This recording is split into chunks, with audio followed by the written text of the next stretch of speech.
Unit 3, Problem-Based Learning Roles. Lesson 3, the role of the observer. What this lesson looks at. Today we will give an overview of the lesson.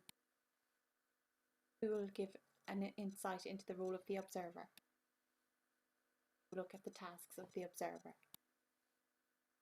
Overview. As mentioned previously, problem-based learning is a collaborative process involving a group of learners working together. In problem-based learning, each person has a role. In this role, the individual develops a different set of skills. The person should undertake a different role each time they engage in a new problem. You, as a learner, will either be delegated a role by the facilitator or you will choose a role. The role of the observer. The observer is an extremely important role in the problem-based learning process. PBL develops an all-rounded learner with professional, interpersonal and technical skills. The role of the observer is to act as an outsider, examining how the group interacts and how each person participates in the meeting.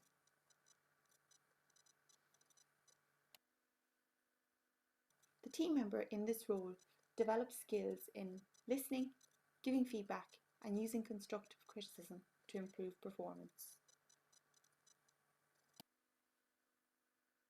This role also impacts on the performance of other team members and can assist in developing self-confidence, supporting the learner and encourage them to take criticism in a constructive manner.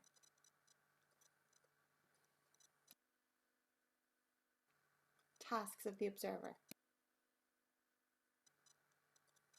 The observer role is limited to meetings, thus the opening and closing stages. They do not observe the team members' self-study unless this is discussed in meetings. In the self-study phase, the observer acts as a team member, looking for information and resources and satisfying learning objectives. In the meetings, the observer must not participate in the discussion. According to Healy and Fagerholm, students feel that learning to keep your mouth shut is an educating experience. What the observer might evaluate. Discussion in general. The level, depth and quality of discussion. The discussion leader. How well prepared they are. Their ability to involve participants. Their ability to build bridges between comments when needed. And leadership skills. Participants. How well they are prepared for the meeting. What they did well and what they need to improve.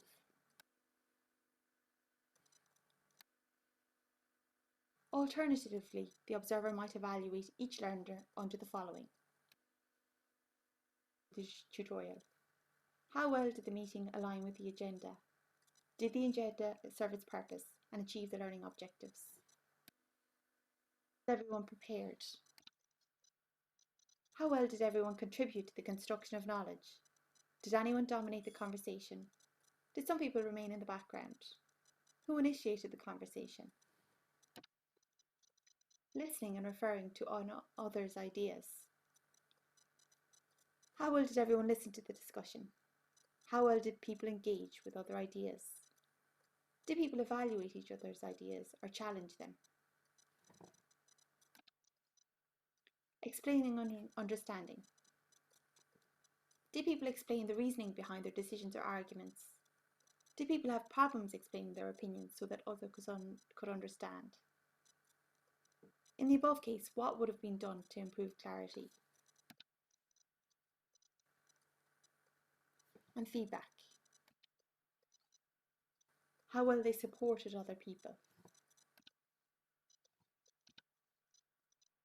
In the opening and closing meetings, the observer should use the above checklist to evaluate the group and individual team participants.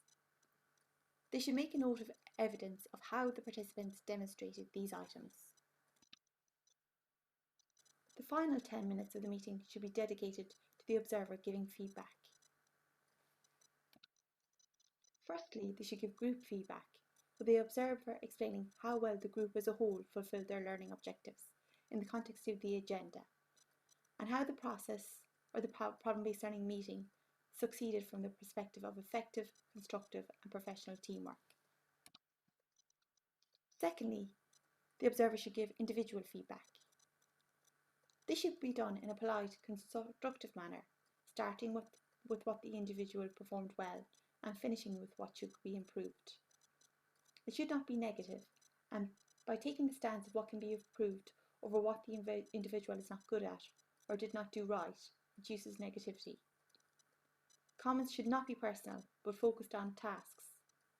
For example, rather than saying the individual is shy, state that they could increase or improve how they participate or contribute to the meeting. In the last couple of minutes, the team is given the opportunity to provide feedback to the observer. For example, if the feedback the observer gave was sensitive, constructive, and given in a non-critical manner. It must be explained to team members that this is not an opportunity to defend themselves or get their own back. Observer feedback is his or her own opinion, and the students are not on trial. The feedback is aimed at being constructive and developing skills. Tips for being an observer. When using the checklist, make notes that produce evidence that the items have been demonstrated or have not been demonstrated. It's important to note that the learner does not need to be perfect and can make mistakes, as it is a new learning process which everyone needs to get comfortable with. It's important to provide constructive feedback in a positive manner rather than being personal. The observer should focus on tasks rather than people. In the next lesson, we will look at the role of the team member.